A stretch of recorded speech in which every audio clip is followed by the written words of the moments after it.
அன்பார்ந்த இறைமக்களே, உங்கள் எல்லாரையும் மூவொரு கடவுளின் திருப்பெயராலே நான் வாழ்த்துகிறேன். நம்முடைய தாயும் தந்தையும் ஆகிய கடவுளாலும் நம் மீட்பர் இயேசு கிறிஸ்துவினாலும் நமக்கு அருளும் அமைதியும் உண்டாவதாக. கடந்த 4 மாதங்கள் இந்த ஆண்டிலே கடப்பதற்கு ஆண்டவர் நமக்கு உதவி செய்திருக்கிறார். ஆண்டவருக்கு நாம் நன்றி சொல்லுவோம். இந்த புதிய மாதத்திலே நம்மை கூட்டி சேர்த்திருக்கிறார். ஆண்டவருக்கு தோத்திரம் சொல்லுவோம். இந்த புதிய மாதத்திலும் ஆண்டவர் நமக்கு அருளும் திருவாக்கு அது 128ஆம் சங்கீதம் 2ஆம் வாக்கியம். உமது உழைப்பின் பயனை நீர் உண்பீர், நீர் நற்பேரும் நலமும் பெறுவீர். உமது உழைப்பின் பயனை நீர் உண்பீர், நீர் நற்பேரும் நலமும் பெறுவீர். இன்றைய நாள் உலகம் எங்கிலும் உழைப்பாளர் தினமாக கொண்டாடப்படுகிறது. இது ஏதோ வேலைக்கு செல்லுகிறவர்கள் அவர்களுக்கான நாள் என்று அல்ல, உழைக்கின்ற எல்லாருக்கும் உரிய நாள், அவர்களுக்கான அங்கீகாரம் தரப்படுகின்ற பெறப்பட்ட ஒரு நாள். ஆகையினாலே உங்கள் எல்லாருக்கும் உழைப்பாளர் தின நல்வாழ்த்துக்களையும் நான் தெரிவித்துக் கொள்கிறேன். இந்த 128ஆம் சங்கீதத்தை பலமுறை நாம் படித்திருக்கிறோம், கேட்டிருக்கிறோம். திருமண வழிபாட்டிலே நாம் இதனை படிக்க கேட்டிருப்போம்.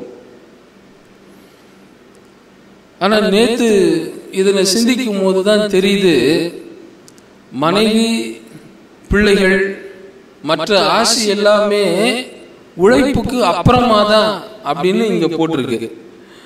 ஒரு மனிதன் பெறுகிற முதல் ஆசீர்வாதம், ஒரு மனிதன் இறைவனுக்கு அஞ்சி வாழ்வாரே ஆனால் அவர் பெறுகிற முதல் ஆசீர்வாதம் எது தெரியுமா? உழைப்பு. உழைப்பில் இருந்து அவர் பெற்றுக்கொள்ளுகிற அந்த நற்பலன் இங்கே சங்கீதத்தில் மிக அழகாக பதிவு செய்யப்பட்டிருக்கிறது. ஆண்டவருக்கு அஞ்சி அவர் வழிகளில் நடப்போர் பேறு பெற்றோர். கடவுளுக்கு யாரெல்லாம் பயந்து வாழ்கிறார்களோ அவர்களெல்லாம் பாக்கியவான்கள். எதனால் பாக்கியவான்கள்? ஏனென்றால் அவர்கள் இறைவனுடைய கரத்திலிருந்து பெறுகிற முதல் ஆசி அது உமது உழைப்பின் பயனை நீர் உண்பீர், நீர் நற்பேரும் நலமும் பெறுவீர். அதுக்கு அப்புறமா தான் வருது உமது இல்லம், துணைவி, பிள்ளைகள், அதற்கு பின்னால் பல ஆசிகள் வருகிறது.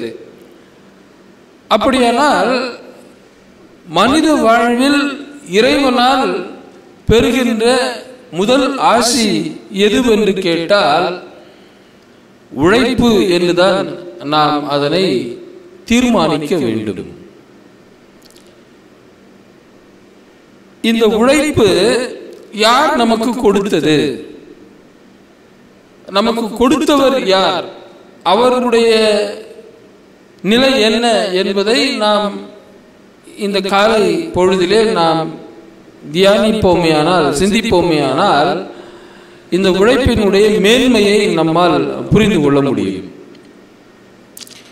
இந்த உழைப்பு இறைவனிடத்திலிருந்து வந்தது. நூலில் இருந்துதான் சேலை வரும். கடவுளிடமிருந்துதான் இந்த உழைப்பு நமக்கு வருகிறது. அப்படியானால் இறைவன் ஒரு உழைப்பாளி, ஒரு தொழிலாளி என்பதை நாம் அடிப்படையில் புரிந்து கொள்ள வேண்டும். எப்படி நாம் இதனை புரிந்து கொள்வது? கடவுள் ஒரு தொழிலாளியா? அவர் எஜமானனாகத்தானே இருக்க முடியும் என்கிற கேள்வி நமக்கு வரும். கடவுள் எஜமானன், நாமெல்லாம் தொழிலாளிகள் என்று நமக்கு தோணும்.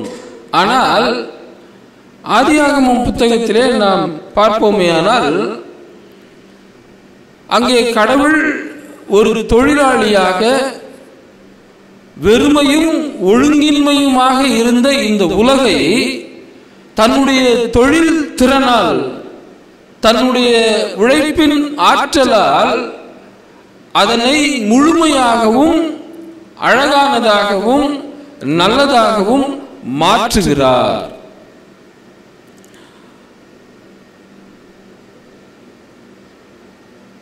பல்வேறு காரியங்களை டிஸ்கவரி சேனல்ல போடுவான். அப்போ ஒரு பெரிய மரம், அந்த மரம் காட்டில் வெகு நாட்களாக அப்படியே இருக்கிறது. அந்த மரத்தை கொண்டு வந்து அதை அறுத்தா பெரிய ரவுண்ட் இருக்கு, பாதி இப்படி இருக்கு, பாதி காணும், எல்லாம் அரிச்சிச்சு. அதை கொண்டு வந்து மரக்கடையில் அவர் கேட்கிறார், இந்த மரம் போகாதுங்க, இது என்னங்க அந்த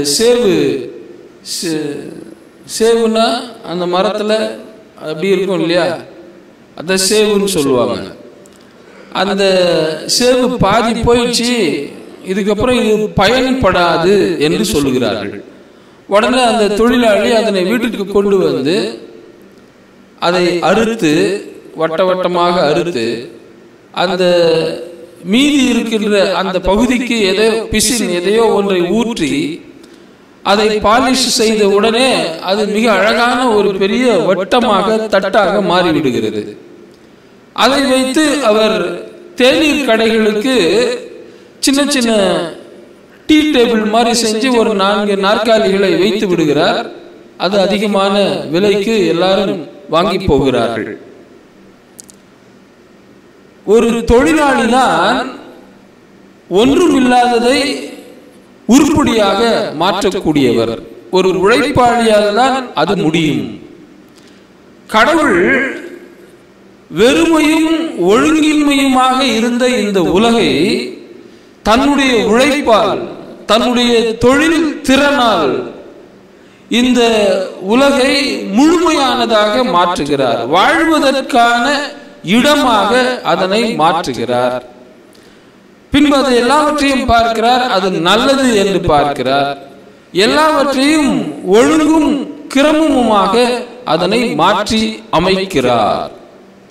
ஆக ஒரு உழைப்பாளி என்று சொன்னால் அவர் காரியங்களை முழுமைப்படுத்துகிறவர் என்பது பொருள்.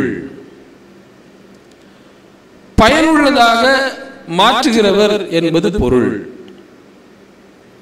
கடவுள் இப்படி தன்னுடைய தொழில் திறனை, உழைப்பின் ஆற்றலை இந்த உலகில் நாம் எல்லாம் பார்க்கும்படி அதனை விரித்திருக்கிறார், படைத்திருக்கிறார். கீர்த்தனைகள்ல நிறைய பாடல்கள் இருக்கிறது. நீங்கள் இயற்கையை பாருங்கள், கடலுக்கு கரையை அமைத்தவர் யார், இப்படியெல்லாம் கடவுளை பற்றி வர்ணிக்கின்ற பல சொற்கள் இருக்கிறது. நாம் கடற்கரைக்கு சென்று பார்ப்போமே ஆனால் அந்த கடலின் கடைசி பகுதியை நாம் பார்க்கிற போது வானமும் அந்த கடலும் ஒரே கோட்டில் இருப்பது போல் நமக்கு தெரியும். எவ்வளவு நேர்த்தியாக தன்னுடைய தொழில் திறனால் இதையெல்லாம் அவர் அமைத்திருப்பார். கன்னியாகுமரி பகுதிக்கு செல்வீர்களானால் உலகமெங்கிலும் இருந்து வருகிற மக்கள் எல்லாம் அந்த சூரியன் காலை பொழுதில் கடலில் இருந்து அந்த நேர்கோட்டில் இருந்து வெளியே வருகிற அந்த காட்சி, அவையெல்லாம் இறைவனுடைய அந்த உழைப்பை நமக்கு வெளிப்படுத்தி காட்டுகிறது. நம்முடைய உடலை எடுத்துக் கொள்ளுங்கள். பல ஃபேக்டரி இருக்கிற ஒரே இடம் இந்த உடல் தான். எல்லாமே ஃபேக்டரி. இப்பதான் ஆர்டிபிஷியல் இன்டெலிஜென்ஸ் வந்திருக்கு. ஆனால் ஒரு பெரிய ஆர்டிபிஷியல் இன்டெலிஜென்ஸ் நம்ம தலைக்குள்ள இருக்கு. ஒரு பெரிய டிரான்ஸ்மிஷன் சிஸ்டம் நம்ம செஸ்ட்ல இருக்கு. ஒரு பெரிய டைஜஸ்டிவ் சிஸ்டம் நம்ம ஸ்டொமக்ல இருக்கு. அப்படியானால் சிந்தித்து பாருங்கள், இறைவன் தன்னுடைய உழைப்பை நம்மில் எவ்வளவு தூரம் அதனை வெளிப்படுத்தி இருக்கிறார். நம்ம எவ்வளவு ஒரு நேர்த்தியான ஒரு படைப்பாக அவர் படைத்திருக்கிறார். இவையெல்லாம் கடவுளுடைய உழைப்பின் திறனை நமக்கு வெளிப்படுத்தி காட்டுகிறது. கடவுளிடத்திலிருந்து வந்த நாம் நம்முடைய உழைப்பின் திறனை இவ்விதத்தில் வெளிப்படுத்த வேண்டும் என்று கடவுள் எதிர்பார்க்கிறார். நாம் ஒரு வேலையை செய்கிறோம் என்று சொன்னால் அந்த வேலையை முழுமையாக செய்து முடிக்க வேண்டும். அந்த வேலை பிறருக்கு பயனுள்ளதாக வாழ்வு தருகின்ற வேலையாக இருக்க வேண்டும். இப்போ ஒரு ஆசிரியர் இருக்கிறார் என்று நாம் வைத்துக் கொள்வோம். அந்த ஆசிரியர் தன்னுடைய உழைப்பின் வழியாக முழுமையையும் பயனையும் வெளிப்படுத்த வேண்டும். எப்படி முழுமையை வெளிப்படுத்துவார்? அந்த ஆசிரியர் நலம் குன்றி இருக்கிற அல்லது பின்தங்கி இருக்கிற மாணாக்கரை போய் சந்தித்து அவரை ஊக்கப்படுத்தி உற்சாகப்படுத்தி சென்டம் ரிசல்ட் அவருடைய வகுப்பில் கொடுத்தாரேயானால் அது அவருடைய உழைப்பை வெளிப்படுத்துகிறது. அந்த மாணாக்கர் இப்போது மட்டுமல்ல, வெறும் படிப்பில் மட்டுமல்ல, ஒரு 20 ஆண்டுகள் கழித்து என்னுடைய ஆசிரியர் எனக்கு இந்த நல்ல உரைகளை அவர் கூறினார், அதை நான் பின்பற்றினேன், இப்போது என்னுடைய வாழ்வு நலமாக இருக்கிறது என்று சொல்கிறாரே, அப்போதுதான் அந்த ஆசிரியர் தன்னுடைய உழைப்பின் வழியாக இந்த உலகுக்கு பயனுள்ள ஒரு மாணாக்கரை தந்திருக்கிறார் என்பது பொருள். இது எல்லா பணிகளுக்கும் பொருந்தும். இல்லத்தரசிகள் தங்களுடைய பணிகளை எவ்வளவு முழுமையாக செய்கிறார்கள், பிறருக்கு பயனுள்ளதாக மாற்றுகிறார்கள். இப்படி யோசிச்சு வரும்போது என்னை பற்றியும் பணியை பற்றியும் யோசித்தேன். எனக்கு தரப்பட்டிருக்கின்ற திருச்சபையில் எவ்வளவு தூரம் நான் முழுமையை வெளிப்படுத்துகிறேன், எவ்வளவு தூரம் பிறருக்கு பயனுள்ள வாழ்க்கையை வாழ்கிறேன், பிறரை பயனுள்ளவர்களாக மாற்றி அமைக்கிறேன். என்னுடைய உழைப்பு வீணாய் போய்விடக் கூடாது. ஆக அது சிறிய வேலையாக இருந்தாலும் சரி, பெரிய வேலையாக இருந்தாலும் சரி, நம்முடைய உழைப்பு முழுமையை வெளிப்படுத்த வேண்டும். நம்முடைய உழைப்பு பிறருக்கு பயன் தர வேண்டும். இரண்டாவது, கடவுளுடைய மகனாக இந்த உலகில் வந்த ஆண்டவர் இயேசு கிறிஸ்துவை சிந்தித்து பாருங்கள். இந்த சிலுவையை நாம் பல கோணங்களில் பார்க்கலாம், பல பார்வையில் நாம் பார்க்கலாம். முக்கியமாக இந்த சிலுவை நமக்கு உணர்த்துகின்ற உண்மை, இது கிறிஸ்து இயேசுவினுடைய உழைப்பினால் வருகின்ற மீட்பு என்பதை நமக்கு உணர்த்துகிறது. இந்த சிலுவை இயேசுவினுடைய உழைப்பினால் மனுக்குலத்திற்கு கிடைக்க பெற்ற மீட்பை நமக்கு வலியுறுத்துகிறது. அவருடைய பாடு, அவருடைய மரணம், அவருடைய அடக்கம், அவருடைய உயிர்த்தெழுதல், அவை அனைத்தும் இயேசு கிறிஸ்து நாம் மீட்பு பெறுவதற்காக எவ்வளவு தூரம் உழைத்திருக்கிறார் என்பதை இந்த சிலுவை நமக்கு வெளிப்படுத்தி காட்டுகிறது.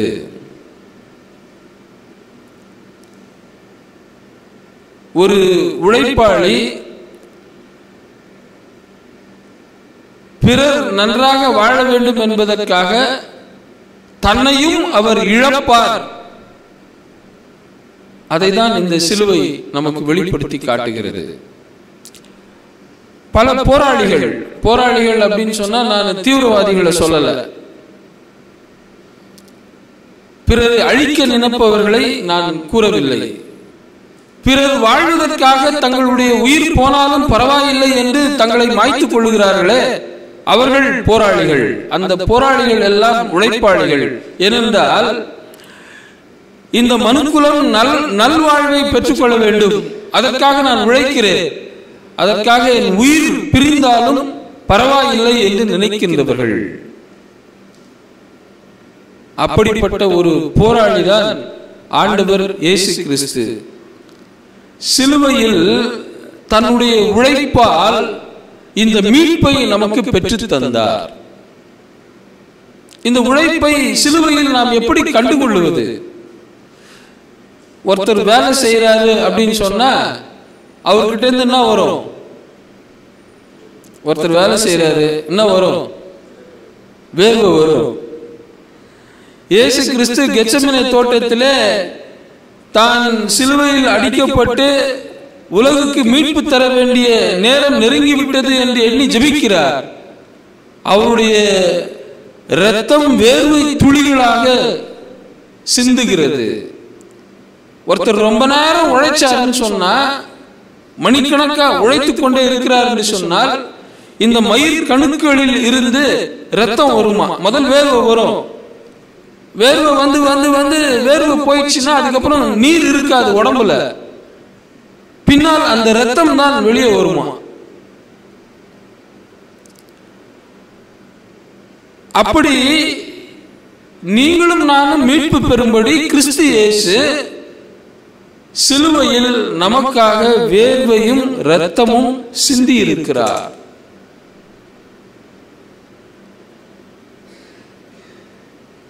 பல நேரங்களில் நாம் இப்படி சிலுவையையும் கிறிஸ்துவையும் சிந்திப்பது இல்லை. ஆனால் அவருடைய உழைப்பினால் தான் நீங்களும் நானும் மீட்பை பெற்றிருக்கிறோம். கிறிஸ்து நமக்கு கற்றுத்தருகிற, தன்னுடைய உழைப்பால் கற்றுத்தருகிற பாடம் என்ன? அவருடைய உழைப்பு எப்படி மனுக்குலத்திற்கு மீட்பை தருகிறதோ அதுபோல் நம்முடைய உழைப்பும் பிறருக்கு மீட்பு அளிக்கின்ற உழைப்பாக இருக்க வேண்டும். ஆனா நம்ம உழைப்பு எப்படி தெரியுமா ஆயிடுது? பிறருடைய சமாதானத்தை பறிக்கிற உழைப்பா மாறிடுது. சில தடவை நாம பிறருக்கு அமைதியையும் சமாதானத்தையும் தருகின்ற விதத்தில் நம்முடைய பணிகளை செய்ய வேண்டும். ஆனால் நம்முடைய சுயநலம், தன்னலம் போன்ற பல்வேறு காரியங்களால் நம்முடைய உழைப்பு பலருக்கு வேதனையை தருகின்ற ஒன்றாக மாறிவிடுகிறது. சில நேரத்தில் பிறருக்கு வேதனை தர வேண்டும் என்பதற்காகவே நாம் உழைக்கிறோம். நம்முடைய உழைப்பு நம்முடைய சுயநலத்தால சில தடவை வேதனை தரும். ஆனால் பிறருக்கு வேதனை உண்டாக்க வேண்டும் என்று உழைக்கிறவர்களும் உண்டு. அப்படி இருக்கக்கூடாது என்பதைத்தான் இந்த சிலுவையும், சிலுவையில் மரித்து உயிர் தெழுந்த ஆண்டவர் இயேசு கிறிஸ்துவின் உழைப்பு நமக்கு வெளிப்படுத்துகிறது. தாயும் தந்தையுமாகிய கடவுள் தன் உழைப்பால் முழுமையையும் ஒழுங்கையும் நன்மையையும் ஏற்படுத்தினார். இயேசு கிறிஸ்து சிலுவையில் தன்னுடைய உழைப்பால் மனுக்குலத்திற்கு மீட்பு அளித்தார். நாம் தொழுகின்ற கடவுள் மூவொரு கடவுள். தூய ஆவியார் இருக்கிறார். அவர் என்ன செய்கிறார்? அவர்தான் தம்முடைய உழைப்பால் கண் விழித்து நம்மை காத்து நாம் பாவத்தில் இடறி விழாதபடி நம்மீது கண்ணை வைத்து நமக்கு அவ்வப்போது ஆலோசனை சொல்லி நம்மை நல்வழியில் நடத்தி கொண்டே இருக்கிறார். இயேசு கிறிஸ்து விண்ணுக்கு ஏறி செல்லுகிற போது அவர் சொன்னார், நான் போகிறேன், நான் போய் உங்களுக்கு ஒரு தேற்றரவாளனை அனுப்புவேன். அவர் இந்த உலகத்தை குறித்தும் பாவத்தை குறித்தும் நீதியை குறித்தும் உங்களுக்கு கண்டித்து உணர்த்துவார். அவர் ஒரு ஆசிரியர், டீச்சர். அந்த டீச்சர் பணியை நம்முடைய வாழ்வில் அவர் செய்து கொண்டே இருக்கிறார். இந்த உலகம் இன்றைக்கும் இயங்குகிறது என்று சொன்னால் அது தூய ஆவியாருடைய ஆற்றலால், உழைப்பால் என்பதை நாம் மறந்து போய்விடக் கூடாது. இந்த தூய ஆவியார் என்ன செய்வார்? உழைப்பதற்கான ஆற்றலையும் அந்த உழைப்பு நன்மைக்காகவும் நன்மைக்கு நேராகவும் அதனை திருப்புவார். உழைக்க நமக்கு ஆற்றல் கொடுப்பார். அந்த ஆற்றலால் பிறருக்கு தீமையை விளைவிக்காமல் பிறருக்கு நன்மையை ஏற்படுத்தும்படி நம்மை நல்வழிப்படுத்துவார். எனக்கு அன்பார்ந்த இறைவனுடைய பிள்ளைகளே, நாம் நம்முடைய வாழ்வில் இந்த ஆண்டில் சிந்தித்து பார்க்க வேண்டும். இந்த உழைப்பாளர் தினத்திலே என்னுடைய உழைப்பு எதை வெளிப்படுத்துகிறது? நான் வணங்குகின்ற கடவுளை வெளிப்படுத்துகிறதா என் உழைப்பு? நான் உழைக்கின்ற போது அந்த உழைப்பு முழுமையாக இருக்கிறதா? பிறருக்கு நன்மை பயக்கிறதா, பிறருக்கு மீட்பை தருகிறதா, விடுதலையை தருகிறதா, பிறருக்கு ஆற்றல் தருகிறதா, பிறருக்கு பயனுள்ளதாக இருக்கிறதா என்பதை நாம் சிந்தித்து பார்க்க வேண்டும். அப்படி இருக்கின்ற போது அந்த உழைப்பின் பலனை அனுபவிக்க ஆண்டவர் நமக்கு அருள் புரிவார். எவர் ஒருவர் தன் வேலையை சரியாக செய்கிறாரோ அவருடைய வாழ்வில் அவருடைய மனைவி, பிள்ளைகள் எல்லாம் ஆசியாக விளங்குவார்கள். இதை சிந்திக்கிற போதுதான் நான் யோசிச்சேன், நம்ம தமிழ் பாரம்பரியம் எவ்வளவு அழகாக பழமொழிகளை எல்லாம் வகுத்திருக்கிறது பாருங்கள். செய்யும் தொழிலே தெய்வம்னு சொன்னான். நாம் அதை தவறா புரிஞ்சுக்கிறோம். ஆனால் தெய்வம் முதலில் மனுக்குலத்திற்கு கொடுத்தது தொழில், உழைப்பு. அதை நாம் மனதிலே கொண்டு நமக்கு உழைப்பை தந்த, உழைக்க ஆற்றலை கொடுக்கின்ற இறைவனை நினைத்து நாம் நம்முடைய வாழ்வில் உழைப்போம். அந்த உழைப்புக்குரிய பலனை ஆண்டவர் நமக்கு தருவார். இந்த சிந்தனைகளோடு இந்த மாதத்தை நாம் துவங்குவோம். நம்முடைய பணிகள் எதுவாக இருந்தாலும் அதை நாம் முழுமையாக செய்வோம். அதனை பிறருடைய நல்வாழ்வுக்காக, பயனுக்காக, மீட்புக்காக நாம் செய்வோம். அப்போது சியோனில் இருக்கின்ற ஆண்டவர், இந்த அமஞ்சக்கரை ஆலயத்தில் இருக்கின்ற ஆண்டவர் நம்மை ஆசீர்வதித்து வழி நடத்துவார். ஆமென். கண்களை மூடி ஆண்டவரை நோக்கி பார்ப்போம். எங்கள் அன்பின் ஆண்டவரே, உம்மை துதிக்கிறோம், உம்மை போற்றுகிறோம், உமக்கு நாங்கள் நன்றிகள் இருக்கிறோம். இந்த நாளிலும் ஆண்டவரை மீண்டுமாக ஒரு புதிய மாதத்தை நாங்கள் கண்டு இந்த முதலாவது நாளிலே ஆண்டவருடைய திரு சமூகத்திலே நாங்கள் கூடி ஆண்டவரை போற்ற, துதிக்க, வழிபட நீர் கொடுத்த இந்த பெரிதான வாய்ப்புக்காக உமக்கு நன்றி செலுத்துகிறோம். இந்த வழிபாட்டிலும் நீர் பிரசன்னராயிருந்து அதற்காக உமக்கு நன்றி செலுத்துகிறோம். ஆண்டவரே, எங்கள் படைப்பாளராம் கடவுள் உலகத்தை தம்முடைய உழைப்பாலே படைத்து ஆண்டவரே பல உயிர்களை ஏற்படுத்தினீர், இந்த உலகை சீர்படுத்தினீர். அதுபோல மைந்தராம் கடவுள் பாவ மனுக்குலத்தை மீட்பதற்காக தன் இரத்தத்தை வேர்வையாக சிந்தி சிலுவையிலே உழைத்து எங்கள் அனைவருக்கும் மீட்பும் வாழும் கொடுத்திருக்கிறீர். அதை நாங்கள் எண்ணியவர்களாக எங்களுடைய உழைப்பு பிறருக்கு வாழ்வளிக்கிறதா, எங்களுடைய உழைப்பு பிறரை உயர்த்துகின்றதா என்பதை இந்த நாளிலே சிந்தித்து பார்க்க அறைகூவல் கொடுத்தீர். அதற்காக உமக்கு நன்றி செலுத்துகிறோம்.